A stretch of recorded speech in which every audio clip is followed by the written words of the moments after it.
Are you here to help find the baby saurians? And I'm Toba. You must be the helpers that we've been waiting for. It's nice to meet you too, but we're just passing through. Oh, but Uncle Sanka said he was gonna send some of his friends over to help us. Yeah, sorry. Whatever this is about, it sounds like you've got the wrong end of the stick. Wrong end of the stick? Darn it! We've been tricked, Hoonie. I should have known that Glasses Guy was a con artist.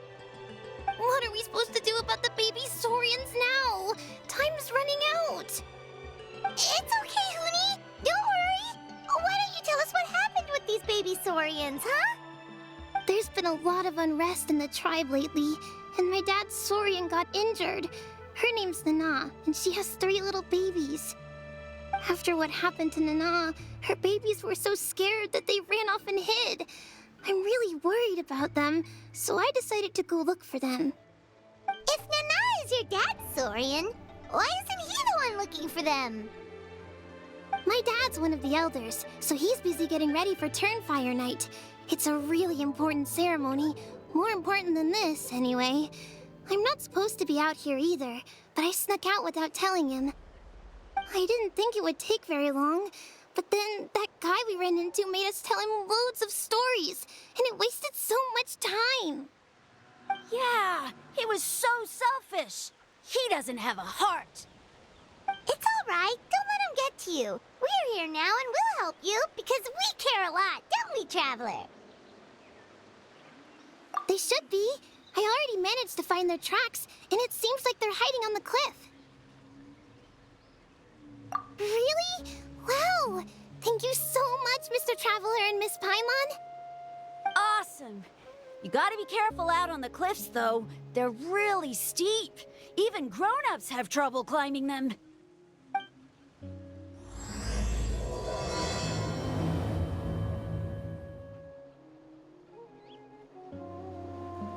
Huni said the baby saurians are on the cliff, so let's find a way up.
But what's that other... A how? Well, if it isn't the gruesome twosome who wormed their way into our servant circle of friends. Still awestruck from the last time we met? Would that be why you hastily scrambled up here to pay your respects the moment you saw us? I suppose we can't blame you. Such is the spell that our majesty casts on our minions. Very well. You heathens leave us no choice.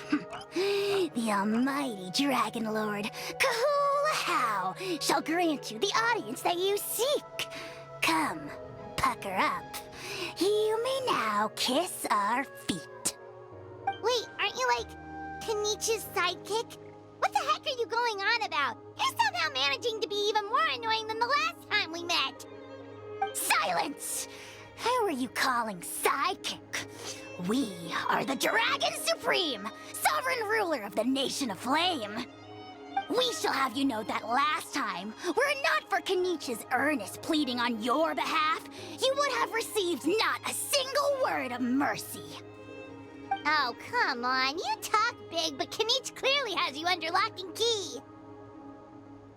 That's great, Sovereign, to you. You dare invite the wrath of the almighty Dragon Lord, Kahula. You will burn in turn fire for 1,000 years for your blasphemy. If you must know, our humble servant begged us to investigate an abyss incident near Hoytzitlán, and we chose to grant his request. Abyss incident? See this little lizard? Its mother, a medium-sized lizard, came under the influence of abyssal power. In her confusion, she attacked my servant's tribe, then assailed her own offspring. Yikes. So how is she doing now? She was but a lowly bug fighting against the power of the abyss. Naturally, she has departed for the Night Kingdom. Such a fragile creature. Apparently, she ended her struggle by leaping from a cliff. Leaping from a cliff? My dear anemic flying ant, as addled with questions as your head may be, please keep them to yourself and wipe that absurd expression off your face. We are the almighty Dragon Lord Kahula-How, not a wish-granting fountain. Anemic flying ant! Cute! Just you wait. Two can play at the ugly nickname game. We sense a faint abyssal energy. An evil sorcerer must be lurking nearby, but they are well hidden. If you encounter any suspicious outlanders, be sure to give them a robust interrogation. Suspicious outlanders? Wait, are you mocking us? Ha! How dare you cast aspersions on your ruler, heathen! You're just lucky that our servant has such vile taste in friends! Otherwise, we would beat you black and blue, and then purple, then black again! If you're not here to kiss my feet, then get out of my sight. Do not impede the work of the almighty Dragon Lord, Kahula-How! The potty mouth on that guy! Paimon is furious! Still, good to know about the abyss threat, huh? Wasn't expecting that. Let's not get sidetracked. We should take care of Huni's request first.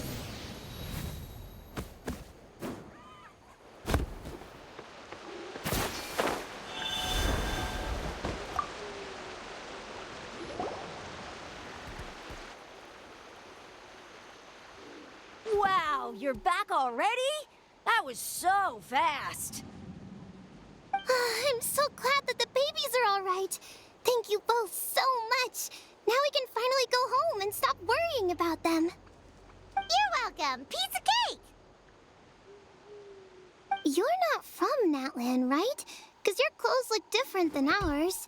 Hey, you must be tired after all that climbing. You should come take a rest at my house. Yeah, please come. I promise you'll get a big Scions of the Canopy welcome. We love having guests, and you're really nice people. Not like Glasses Guy. By the sound of it, Glasses Guy wasn't from Natlan either, right? Uh-huh. Well, his clothes sure weren't. You know what?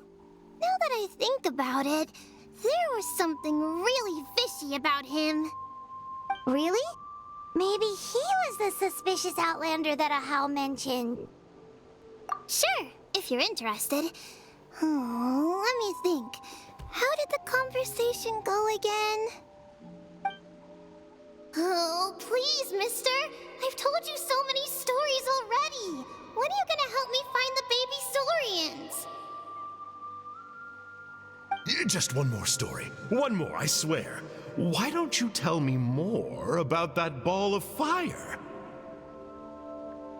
I heard that there was a huge transparent ball of fire that used to burn 500 years ago, 1,000 years ago, maybe even further back than that. Oh, you mean Turnfire. That's where the ancient name Mollypo comes from.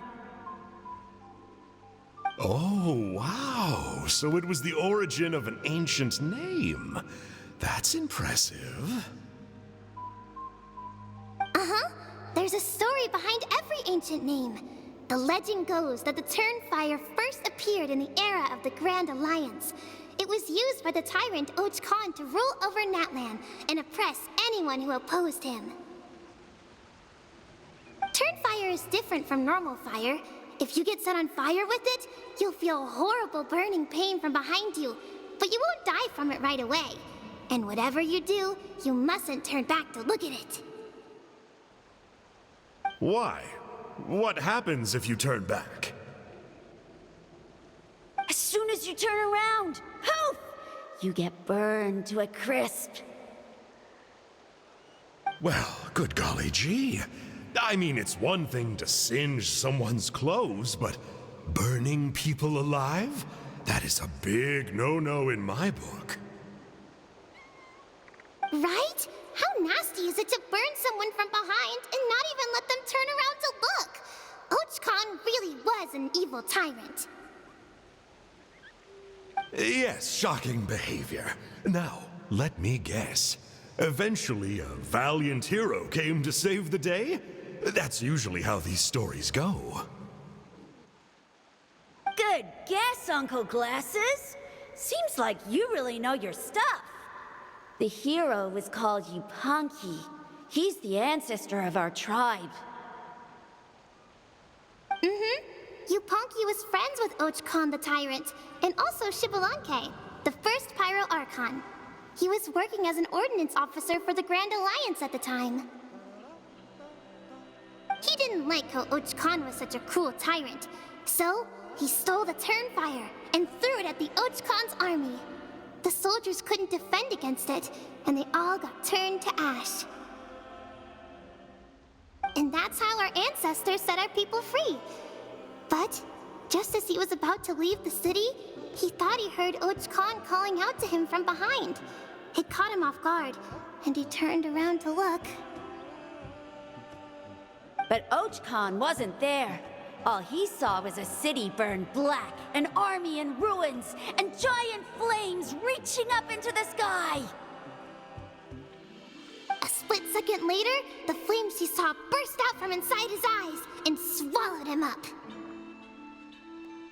All it took was a single glance. As soon as he looked back, he was burned to a crisp. The question is, was this the price he paid for stealing the Turnfire, or the price of turning back? Nobody knows the answer, but the fire that consumed Yupanqui burned more fiercely than any other. It burned for 100 days until it burned a hole right through the ley lines. And then, the flame dropped into the deathly dark Night Kingdom, where it still burns to this day. The grown-ups say that it lights up the path that leads to the next life. But for the dead to be reborn, they have to accept the flames and be purified by the fire first. It's like a final look back at your life, where you have to answer for everything you did. Anyway, that's the story of Yupanqui's Turnfire. Ah, a fine parable indeed. So, is it true? Is it really possible to find this fire in the Night Kingdom? I don't know.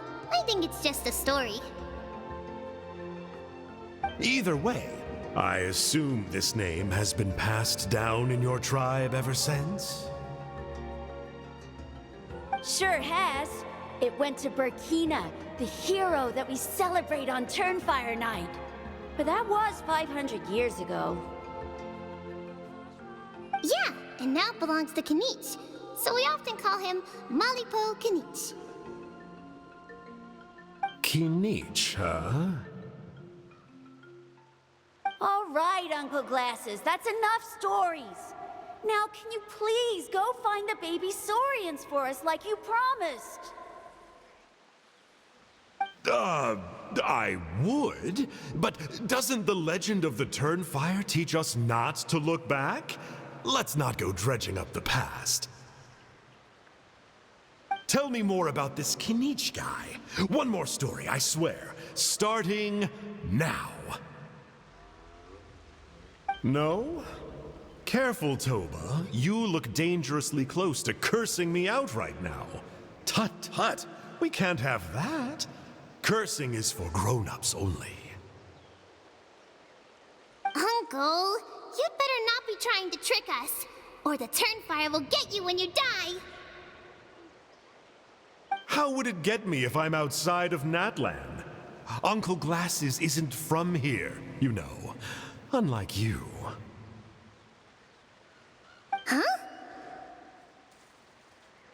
Wait, is that?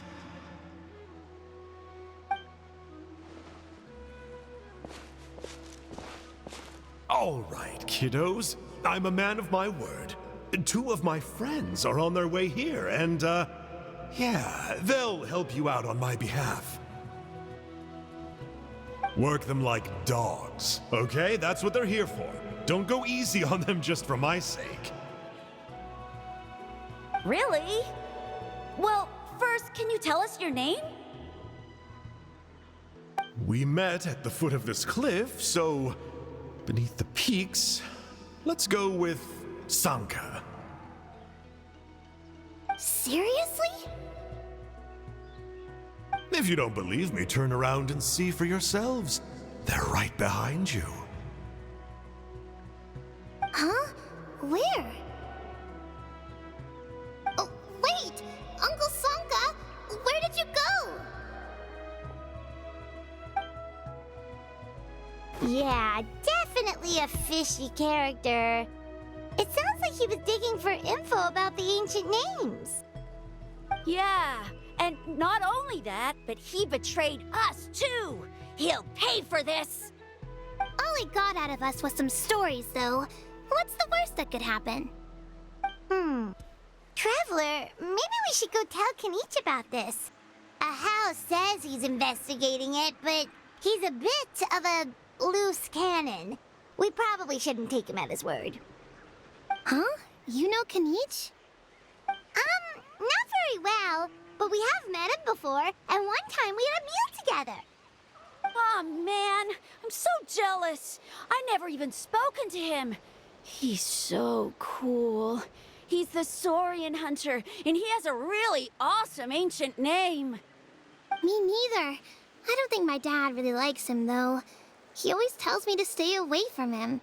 Probably because of that little creep he always hangs out with. He's nasty, and he's so full of himself. Oh, the creep who calls himself Kahul Ahau? Yeah, we've had the pleasure of meeting him too. He sure loves pushing people's buttons. Exactly. I don't know why Kanich partnered up with him. Why didn't he pick me instead? Uh-oh. Hoonie, look how late it is. We've been out way too long. We better get home now or we'll get yelled at. Oh, yikes. You're right. Okay, well, this path here leads to our settlement. If you decide to visit, remember to come to my house. If there's anything you need, my dad can help get it for you. Hope to see you soon. We gotta run. Bye for now.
Hoonie, what were you thinking going out by yourself?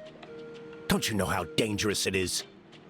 It's okay. Toba helped me. And we met some kind strangers who helped us.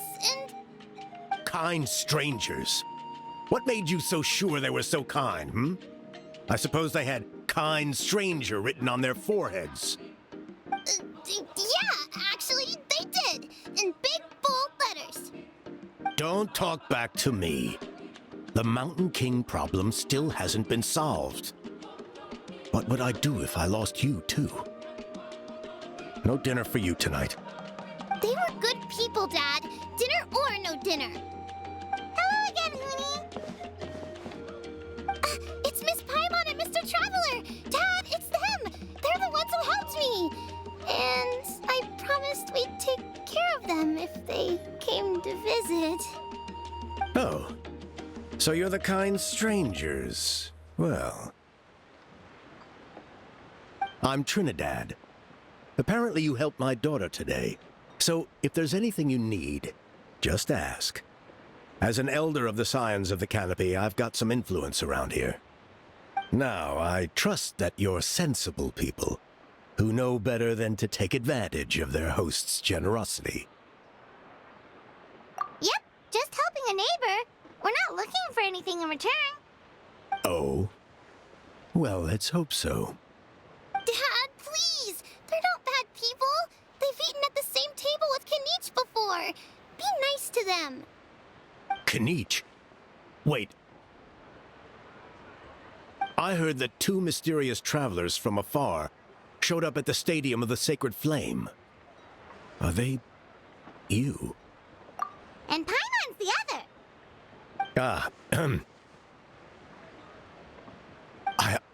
I do apologize. A lot's been going on in our tribe lately, and I suppose the pressure must be getting to me. I can't believe I was so rude to you. I feel ashamed. We got off on the wrong foot. Can we start over? Oh, now we're talking. Seriously, though, don't worry about it. Already forgotten. We're just happy to see Hoonie got home safe and sound. You've just arrived, I take it? It would be my honor to give you a hero's welcome tonight. Careful now. That's quite an about-face. We've heard that kind of thing can lead to spontaneous combustion around these parts.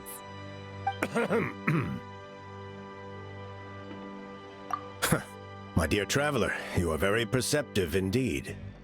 Go inside now, Hoonie. Dad's got some important business to discuss. Okay. Look after Mr. Traveler and Miss Paimon. They're very special guests. Well, we'll hear you out, but we can't make any promises that we'll be able to help. This is a matter of utmost importance. Please allow me to explain. For many years, our tribe has celebrated the Turnfire Night.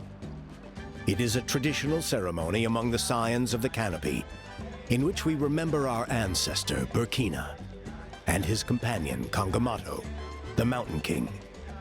Burkina was a hero who bore the ancient name Malipo, and Kangamato was a powerful Yumkasor warrior. Together, they fought against the Abyss. They were victorious, but it came at a great cost. Burkina paid with his life.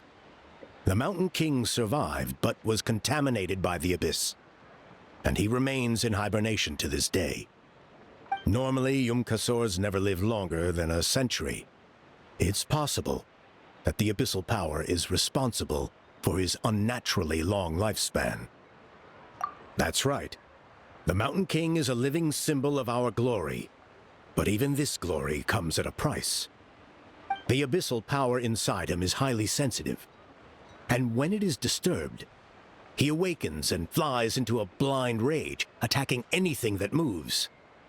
So besides the ceremony, another important part of Turnfire Night each year is cleansing the abyssal power inside the Mountain King, so that he will remain sound asleep. However, Abyss-related incidents have been on the rise in that land lately, as I'm sure you're both aware. As a result, it has become increasingly difficult to keep the Mountain King in hibernation. Only 5 months have passed since the last Turnfire Night, and he's already showing signs of instability. Has he woken up again? He has. We managed to contain the situation by performing a makeshift ceremony right away. But it was a close call. He could reawaken at any moment. Also, he attacked and wounded my companion, Nana, during the ceremony. She became contaminated by the Abyss as a result. And We heard. Such a tragedy. We're really sorry for your loss. yes, and Nana wasn't the first. Anyway, right now, we're preparing for an exceptional Turnfire Night ceremony.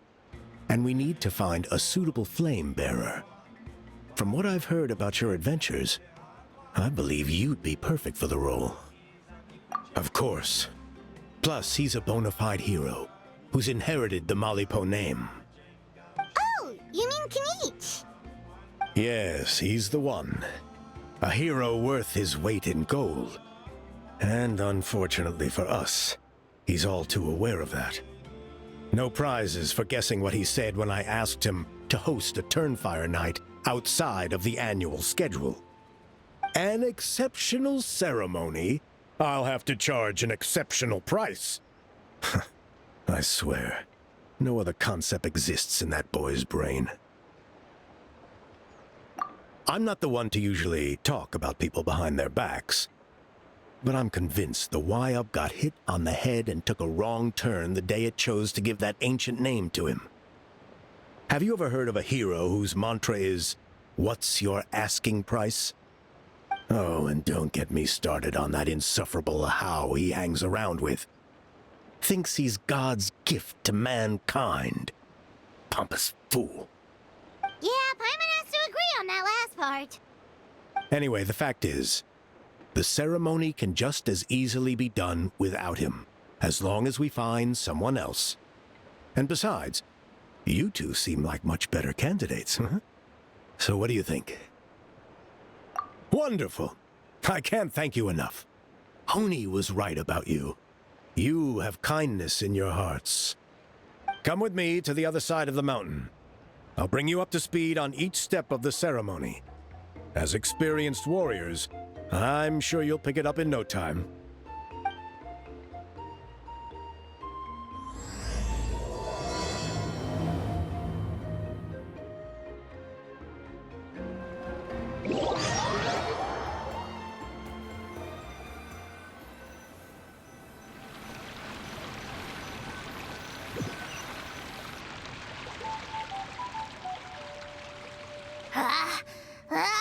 Achoo!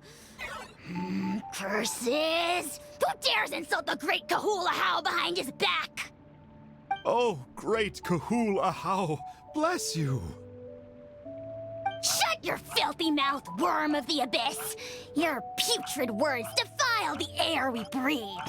You make the almighty Dragon Lord, Kahula How, sick to the stomach! Speaking as a member of the Abyss Order, that's music to my ears. Exactly the kind of reaction we're going for. But on a personal level, I gotta say, it's pretty hurtful. Ugh, never have we heard such brazen blustering from someone who is inches from death! Up yours, Four Eyes! We spit in your face! Okay, well, that I am at a loss to explain. How do I manage to stay so chirpy and cheerful? I can only guess it's some kind of powerful magic. But I digress. Mr. Kinich, I admit it, you, sir, are a legendary hunter. Still, the only reason you caught me is that I was reluctant to run away. You see, I'm very interested in the lore of your tribe. Okay. Is that it? Kay? Aren't you intrigued to know what it is about you guys that prompted a visit from the Abyss? It's the extreme sports! The other day, I narrowly avoided getting hit by a very brave soul who just leaped off a cliff. I think you call it bungee jumping? Anyway, I was very impressed. That is what I call embracing the spirit of adventure. Look, I even did a painting inspired by the bravery and freedom of the scions of the canopy. You scum-sucking swine! I swear, if you go bungee jumping, it'll be without a rope! Head first off the tallest cliff, with a band of hunters on your tail, and nowhere left to run, and a bottomless cesspit waiting for you on the ground. You say that, but I get the sense that Mr. Kinich isn't planning to take my life right now. On top of that, I'm tired of spying on you from afar. So why don't we just negotiate a comfortable operating distance that works for both of us? I've heard that the most important thing in human relationships is to respect each other's boundaries. What do you say, Mr. Kinich? Or you could tell me what it is you're really after. What? And then I'll name my price.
See those torches over there?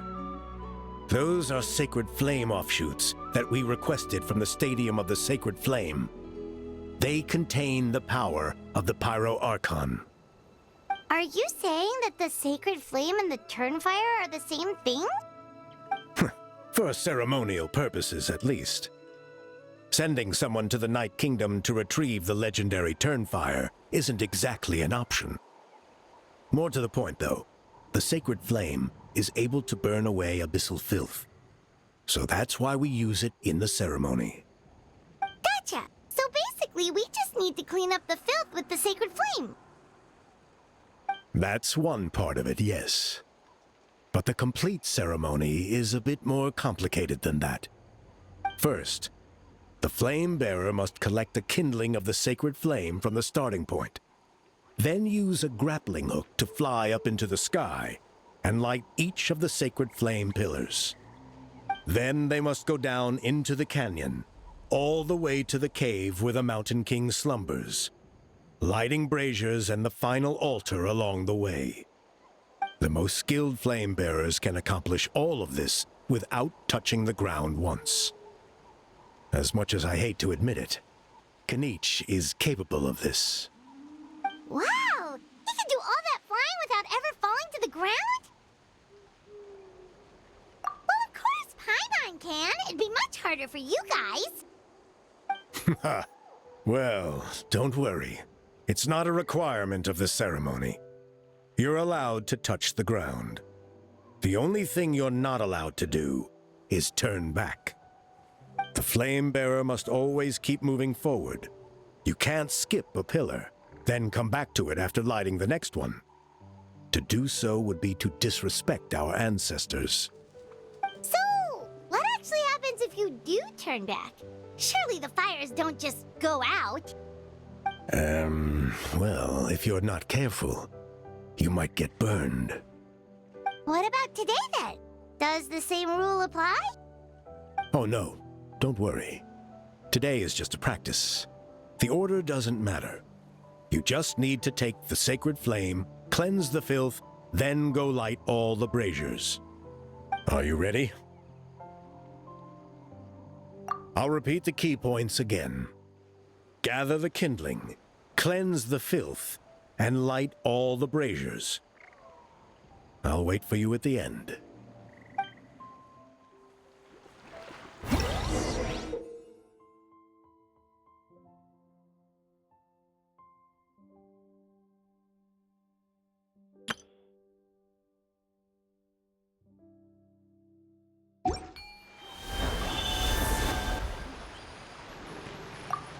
Alright, let's use this kindling to complete our mission.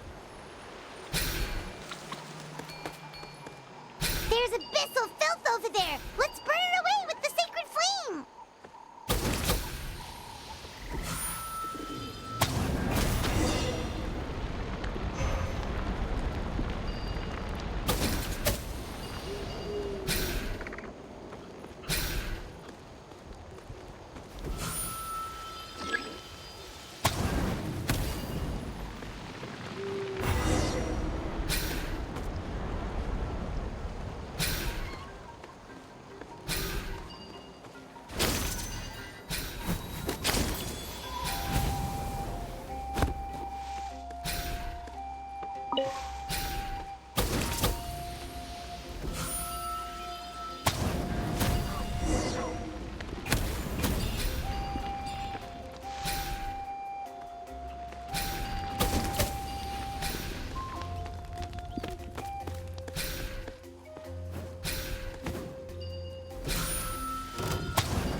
That should be all the braziers. Let's regroup with Trinidad.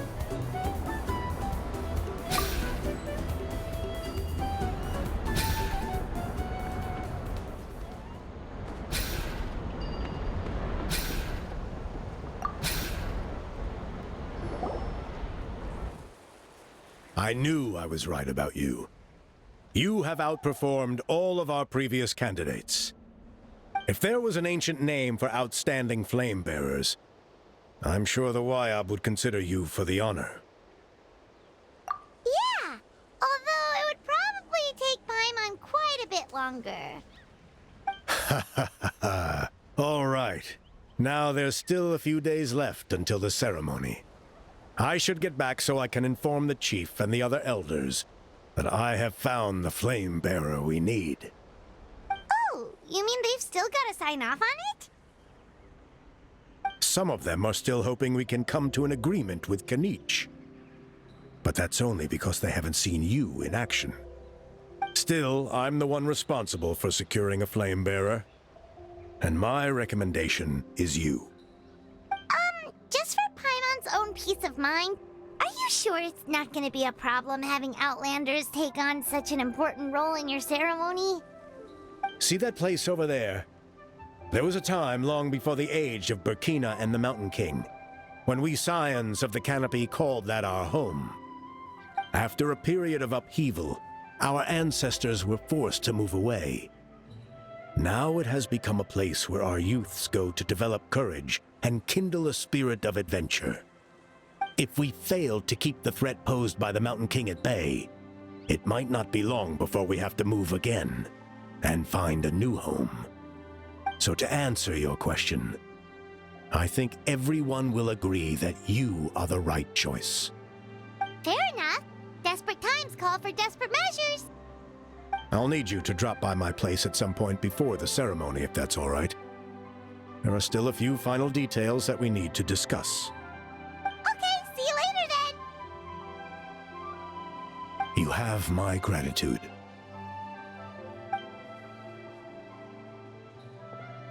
We've helped out with a lot of other local festivals before, but this one feels a little different. Anyway, let's take a break before heading back to Trinidad's place.